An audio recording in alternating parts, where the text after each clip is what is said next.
F-86 세이버는 소련의 미그-15를 상대로 그 가치를 입증했습니다. 세이버를 조종하는 미국 조종사들은 거의 800대의 적기를 격추하고 아군 비행기는 80대만 잃었습니다. F-86은 600-900마일의 속도를 낼 수 있었으며 특히 미그 골목이라 불리는 한국 상공 전투에서 결정적인 역할을 했습니다. 비유, 배트기 시대의 개막, 소련 공군력에 대한 미국의 대응. 냉전 시대의 군비 경쟁은 핵무기를 넘어 하늘로까지 확대되었습니다. 제트 전투기 기술은 초강대국 경쟁의 핵심 영역이 되었습니다. 제2차 세계대전 당시 미군과 영국군은 제트 전투기에 일찍부터 관심을 보였지만 소련은 그 열정을 공유하지 않았습니다. 스탈린은 독일 항공기 산업의 3분의 2가 소련에 넘어간 후 소련 설계국의 독일 기술을 탈취한 제트 전투기 개발 속도를 높이도록 명령하여 상황을 바꿨습니다. 소련 엔지니어들은 납포된 독일 Me-262와 아라도 AR-234 항공기를 연구하는 것으로 여행을 시작했습니다. 그들은 제트 엔진을 리버스 엔지니어링하고 야코블레프, 미코얀 구레비치, 일류신, 수호이가 설계한 기체를 독일 BMW 쌈 엔진에 맞게 개조했습니다.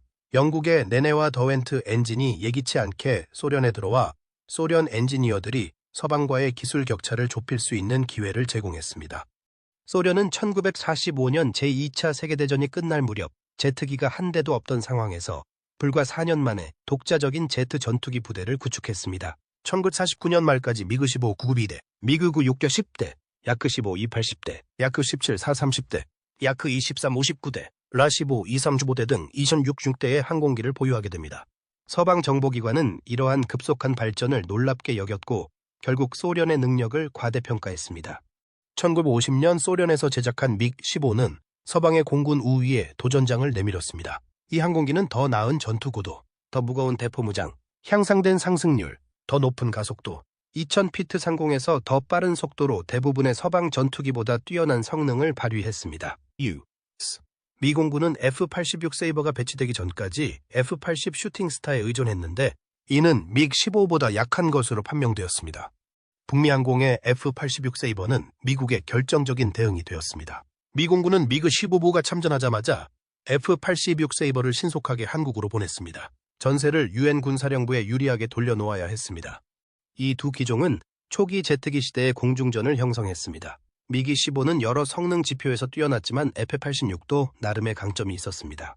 세이버는 더 나은 자막 능력, 뛰어난 감속, 더 빠른 롤 속도, 약간의 선회 반경 우위를 제공했습니다. 펜비 세 가지 중요한 기술적 장점은 레이더 조준경, 사거리 연장을 위한 낙하탱크, 조종사 성능 향상을 위한 조종사 G-슈트 등이었습니다. F-86 세이버는 미그-15의 인상적인 사양에도 불구하고 전투 조건에서 우월함을 입증했습니다. 한 평가에 따르면 미그-15는 훌륭했지만 서부의 심장부를 공포로 몰아넣을 만한 슈퍼 전투기는 아니었다고 합니다. F-86이 더 나은 전투기라는 데는 의심의 여지가 없었습니다. F-86 파일럿들의 더 나은 훈련, 더 공격적인 리더십, 더 많은 전투 경험이 이러한 우월성에 기여했습니다. 이 두 항공기의 기술 대결은 냉전 초기 이념적, 전략적 경쟁을 대표했습니다. F-86의 성공 덕분에 다른 유엔군 사령부 항공기는 킬러 러시아 제트기에 대한 두려움 없이 근접 항공 지원과 폭격 임무를 계속할 수 있었습니다. F-86은 공산주의 공군력이 가끔씩의 성가신 공습을 넘어 지상전에 영향을 미치는 것을 막았습니다. 이 스위빙 전투기는 유엔군 사령부가 공중 우위를 확보하는 데 큰 도움이 되었습니다. 공산군 조종사들은 수적 우위에도 불구하고 더 잘 훈련된 세이버 조종사들을 상대로 고전했습니다. 킬 비율은 약 8:1로 F-86이 유리했습니다. 나중에 미 공군의 세이버 메저 찰리 조사에서 이 수치는 5:1로 수정되었지만 F-86의 우위는 여전히 분명했습니다. F-86 세이버는 한국전쟁 당시 미국의 상징적인 전투기가 되었습니다. 제트 전투기 간의 첫 번째 전투에서 중심적인 역할을 했습니다. 1980년대까지 전 세계 많은 공군이 이 항공기를 사용했습니다. 소련 공군력에 대항하기 위한 F-86의 개발은 냉전시대 무기 혁신의 빠른 속도를 보여줍니다. 북미 항공은 로스앤젤레스와 콜럼버스 공장에서 약 6,000대의 F-86 기종을 생산했습니다. 생산은 조지 웰치가 XF-87을 처음 시험 비행한 지 9년 만인 1956년에 종료되었습니다. 세이버는 미국이 수십 년 동안 계속된 공중 우위 무기 경쟁에서 조기에 우위를 점할 수 있게 해주었습니다. 한국전쟁에서 F-8의 역할. 1950년 12월 17일 한국 상공에서 최초로 알려진 양날개 제트 전투기 간의 전투가 벌어진 역사적인 공중전의 이정표가 세워졌습니다. 이 전투를 시작으로 제트기의 시대가 열리고 F-86 세이버가 미국 최고의 전투기로 자리매김하게 되는 3년간의 공중전이 시작되었습니다. 미그-15 대결 에이스들의 결투. 1950년 11월 소련에서 제작한 미그-25가 등장하면서 공중전의 역학관계는 완전히 바뀌었습니다. 이 강력한 소련 전투기는 F-86이 도착하기 전에 유엔 항공기를 압도했고 거의 완전한 공중 우위를 점할 뻔했습니다.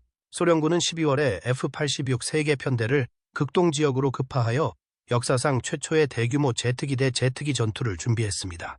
제336 전투요격비행대대를 지휘한 브루스 힌튼 대령이 F-86의 첫 번째 승리를 거두었습니다. 그는 1950년 12월 17일 신의주 남동쪽 약 10마일 상공에서 미그-15를 격추했습니다.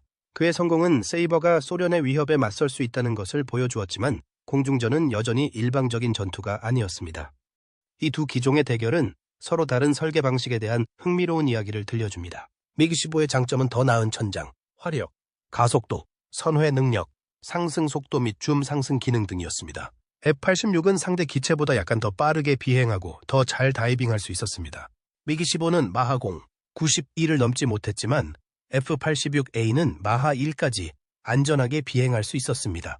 이는 음속에 가까운 공중전에서 중요한 이점이 되었습니다. 미그 엘리 에이스들의 사냥터.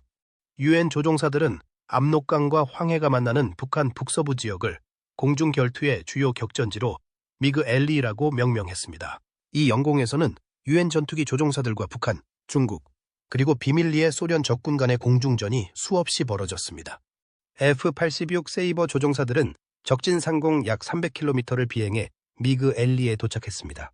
일반적인 전투 임무는 90분 동안 진행되었으며 낙하탱크로 이동하는 데 30분, 내부 연료로 60분이 소요되었습니다. 조종사들은 전체 임무의 10셋에서만 적기 MiG를 발견했으며 실제 전투로 이어진 경우는 이보다 훨씬 적었습니다. 유엔군은 1952년 8월까지 미그 엘리 상공에서 우위를 점했습니다. 그달에 63대의 미그기를 격추하고 세이버 9대만 손실했습니다. 개량형 F-86F가 전세를 뒤집는 데 도움이 되었습니다. 6월과 7월에 제51 비행대대의 2개 편대가 이 비행기를 도입했고 9월에는 제4 비행대대가 이 비행기를 도입했습니다. F-86 부대는 만주 성격의 미그 기지 상공에서 전투를 금지하는 규정에도 불구하고 종종 전투를 시작했습니다. 2차 세계대전 참전 용사들인 미군 조종사들의 뛰어난 훈련과 경험이 이를 가능하게 했습니다. 넬리스 공군기지에서의 훈련은 매우 혹독했는데 교관들은 조종사들에게 전원이 깃발을 들고 있는 것을 보면 사진을 찍으라고 말하며 잦은 훈련 사망을 암시했습니다. 전투기 에이스의 탄생지. 한국전쟁은 인상적인 엘리트 파일럿 그룹을 탄생시켰습니다. 전투기 조종사 1, 공기명 중 355명만이 공중에서 승리를 거두었습니다. 더 흥미로운 사실은 에이스 5회 이상 승리가 된 40명의 조종사가 315대의 항공기를 격추하여 유엔군의 총 756, 5회 승리의 40퇴를 차지했다는 점입니다. 상위 5명의 에이스가 전체 유엔군 공중전 승리의 10%를 차지했습니다. 조셉 C. 맥코넬 대위는 하루에 3번을 포함해 16개의 미그를 획득하며 유엔 최고의 에이스가 되었습니다. 프레드릭 C. 또 다른 유명한 에이스인 부츠 블레스는 미그-15 가우대를 격추하고 오늘날까지도 전투기 조종사들이 연구하는 공중 전투 교범인 배짱 없이는 영광도 없다를 저술했습니다. 미국 소식통은 처음에 F-86 조종사들이 공대공 전투에서 78대의 세이버만 잃고 792대의 MiG를 격추해 11의 승률을 기록했다고 밝혔습니다. 이후 분석 결과 이 수치는 바뀌었습니다. 미 공군의 내부 조사 세이버 메저 찰리는 이 수치를 5일로 낮췄습니다. 최근 연구에 따르면 F-86은 경험이 적은 중국과 북한 조종사들을 상대로는 더 나은 성과를 거두었지만 소련 조종사들을 상대로는 3일의 킬 비율을 기록했습니다. 소련 기록과 데이터를 대조한 결과 미군 조종사들은 공중전 이후 최대 400%까지 승리를 과대포장하기도 했습니다. 소련과 중국의 소식통은 전쟁 중 659대의 미그-15가 모든 원인으로 손실되었다고 인정하며 이는 미국의 주장보다 훨씬 낮은 수치입니다. F-86 세이버는 정확한 숫자가 어떻든 한국의 하늘을 지배했습니다. 그 증거는 한국전쟁에서 에이스로 활약한 91명의 미군 조종사 중 39명이 F-86 세이버를 조종하여 전쟁에서 가장 성공적인 전투기로 기록되었다는 사실입니다. F-86의 미친 기술. F-86 세이버의 인상적인 전투 기록은 미국 조종사들에게 공중전에서 큰 이점을 제공한 여러 첨단 기술에서 비롯되었습니다. 이러한 혁신은 1세대 제트 전투기가 빠르게 발전하고 당대 최고의 전투기로 명성을 쌓는 데 큰 도움이 되었기 때문에 매우 중요한 의미를 가졌습니다.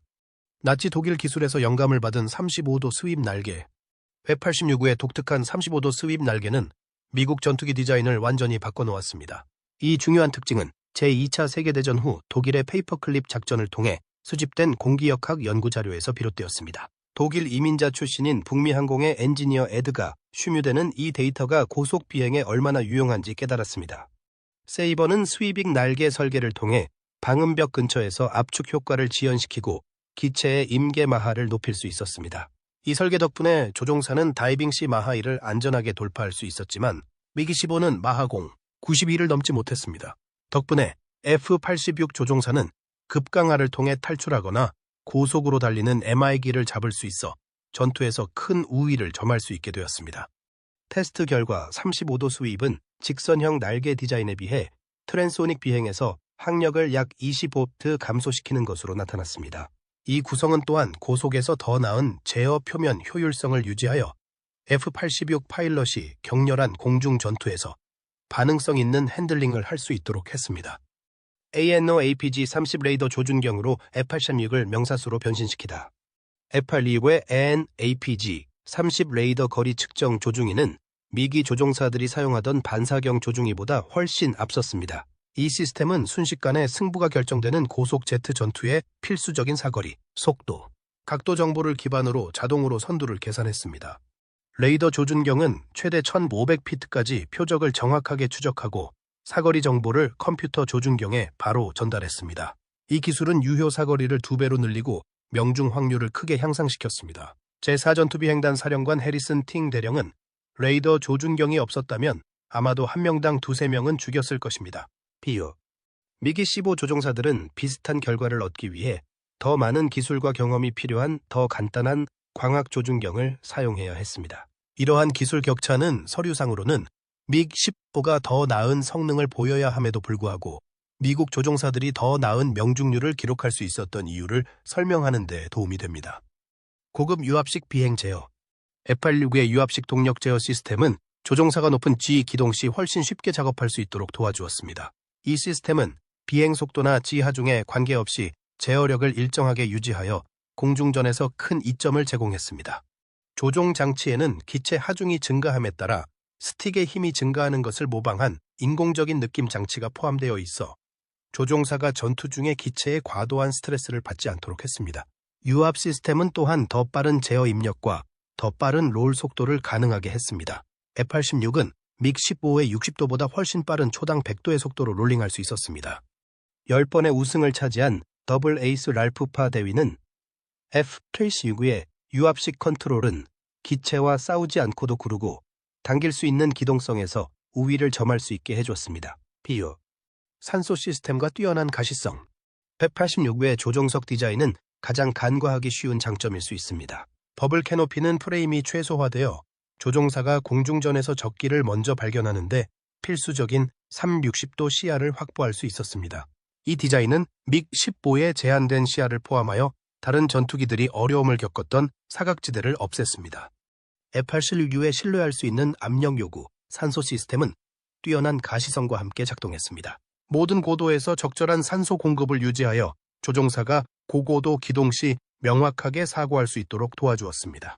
조종석에 잘 배치된 컨트롤과 계기판은 조종사를 염두에 두고 설계되었습니다. 이러한 기본 기능은 조종사의 피로를 방지하고 종종 생사를 가르는 제트 전투에서 인지력을 향상시켰습니다. 에이스 파일럿 제임스 자바라는 공중전에서는 상대를 먼저 파악하는 것이 승리의 절반입니다. F-86은 매번 우리에게 그 이점을 제공했습니다. 비유. 킬 비율을 넘어서 F-86 실제 전투 기록 분석. F-86 세이버의 한국에서의 전투 기록은 군 항공의 가장 놀라운 업적 중 하나입니다. 유명한 11의 살상률 뒤에는 오늘날까지도 역사가들이 논쟁을 벌이고 있는 복잡한 현실이 숨어 있습니다. 공식 주장대 현대 역사 분석. 미 공군 기록에 따르면 F-86 조종사들은 공대공 전투에서 C-18대의 세이버만 잃고 무려 792대의 미그 10배를 격추했습니다. 이 인상적인 11의 승률은 항공계의 전설이 되었습니다. 이 수치는 F-86이 소련의 라이벌보다 훨씬 뛰어난 전투기로 인식되었습니다. 이후 검토 결과 이 이야기는 바뀌었습니다. 세이버 메저 찰리라는 이름의 공군 내부 연구 결과 킬링 비율이 5:1로 절반으로 줄었습니다. 공군은 조종사들이 처음 주장했던 것과는 달리 200여 대의 MI기를 격추했다는 사실을 알게 되었습니다. 최근 연구에 따르면 훨씬 더 겸손한 이야기를 들려줍니다.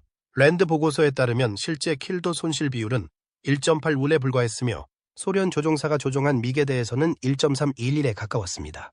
이 새로운 수치는 기체의 우월성이 아니라 조종사의 기술이 실질적인 차이를 만들었음을 시사합니다.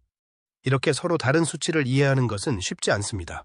소련 기록에 따르면 한국에서 추락과 지상 공격을 포함한 모든 원인으로 인해 손실된 미그-15는 335대에 불과합니다. 중국 소식통은 224대의 손실을 언급하고 있으며 탈북자들은 약 100대의 손실을 더하고 있습니다.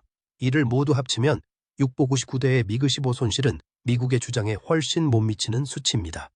B-29 폭격기 보호 임무에 미치는 영향.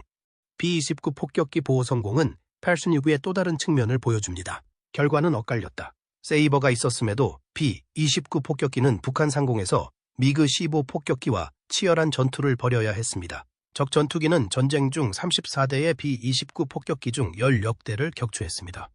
B-29 전투기는 1951년 9월 큰 손실을 입은 후 야간 임무로 전환해야 했습니다. F-86 전투기는 경쟁이 치열한 영공에서 폭격기를 안전하게 보호할 수 없었습니다. 이는 호위 전투기가 한국 쪽에서만 비행할 수 있는 압록강 근처에서 큰 문제가 되었습니다. 만주 안전지대에서 공격자들이 폭격기를 공격할 때 폭격기는 쉬운 표적이 되었습니다. 세이버는 여전히 중요한 역할을 했습니다. 세이버가 없었다면 유엔의 공중작전은 훨씬 더 큰 손실을 입었을 것입니다. 공군 기록에 따르면 F-86 세이버와 숙련된 미 공군 조종사의 성공적인 조합 덕분에 유엔 지상군은 적의 공군력을 두려워할 필요가 없었다고 기록되어 있습니다. 적군에 대한 심리적 효과. F-86의 가장 큰 영향은 아마도 정신적 영향이었을 것입니다. 공산군은 거의 매번 미 공군 세이버에 의해 큰 손실을 입었다. 그들은 유엔의 공중 통제에 도전하려 했습니다. 이는 강력한 억지력을 발휘했습니다.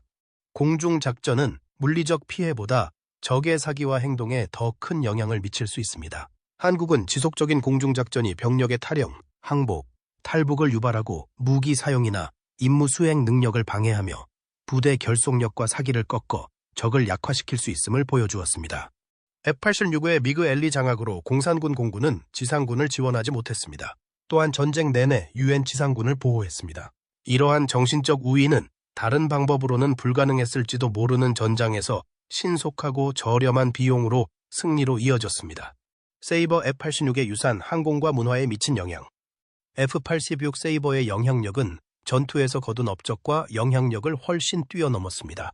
이 놀라운 항공기는 취역 후 수십 년 동안 항공 발전과 대중문화를 형성했습니다. 북미항공은 1947년부터 1956년까지 약 6공점대의 F-86 기종을 제작했습니다. 차세대 전투기에 적용된 기술 교훈. 세이버의 성공은 많은 훈련 프로그램이 파일럿들이 실제 공중전 기동을 연습하지 못하게 했던 시기에 공중전 전통을 살렸다는 점에 주목하세요. 이 유산은 결국 F-15 이글과 F-16 파이팅 팔콘과 같은 다목적 전투기의 토대가 되었습니다. F-86이 개척한 스위빙 날개 디자인은 이후 거의 모든 전투기에 필수적인 요소가 되었습니다. 보존 항공기 및 박물관 전시물. 현재 전세계 박물관에는 F-86 세이버가 많이 전시되어 있습니다. 국립항공우주박물관에는 대한민국 최초의 세이버 기종인 제4 전투비행단 마크가 새겨진 F-86A가 전시되어 있습니다. 국립박물관의 방문객들, 공군 대령으로 표시된 F-86A를 볼 수 있습니다. 1950년 12월 17일 최초의 미그 격추를 기록한 브루스 힌튼 중령의 항공기를 볼 수 있습니다. 오리건 군사박물관에는 한국전쟁 50주년을 기념하는 특수 페인트가 칠해진 186기 전시되어 있습니다. 영화와 대중매체 속 세이버. F-86은 몇 가지 주목할 만한 작품을 통해 영화에 그 흔적을 남겼습니다. 1953년 루이스 킹 감독이 감독하고 로버트 스택이 주연한 영화 세이버 제트는 한국 공군 전쟁을 보여주었습니다. 데이턴에서 열린 내셔널 에어쇼 기간 동안 9명의 한국인 에이스가 시사회에 참석했습니다. 이러한 항공 영화는 한국전쟁 조종사들의 업적을 조명하는 데 도움이 되었습니다. 현대 에어쇼 공연자 및 복원 프로젝트, 개인 소유의 F-86 세이버 몇 대가 여전히 에어쇼 관중들을 흥분시키고 있습니다. 스티브 힌튼의 파이터 리빌더 워크숍은 상징적인 스카이블레이저스 공중시범팀의 색으로 칠해진 세이버를 인수했습니다. 북미 전역의 복원팀은 이 항공기를 위해 끊임없이 노력하고 있습니다. 왕립항공박물관은 마지막 세이버로서 특별한 의미를 지닌 1년 번호 1825의 F-86 세이버 MK-10을 공개했습니다. 결론: F-86 세이버는 초기 제트기 시대 미국 항공우주 기술의 우수성을 보여주는 증거입니다. 한국에서의 전투 기록, 첨단 기술, 전투기 설계에 대한 지속적인 영향력은 단순한 전투기 그 이상이었음을 증명합니다. 의심할 여지 없이 F-86은 소련 공군력에 대항하는 주요 전투기로서 가장 큰 성공을 거두었습니다.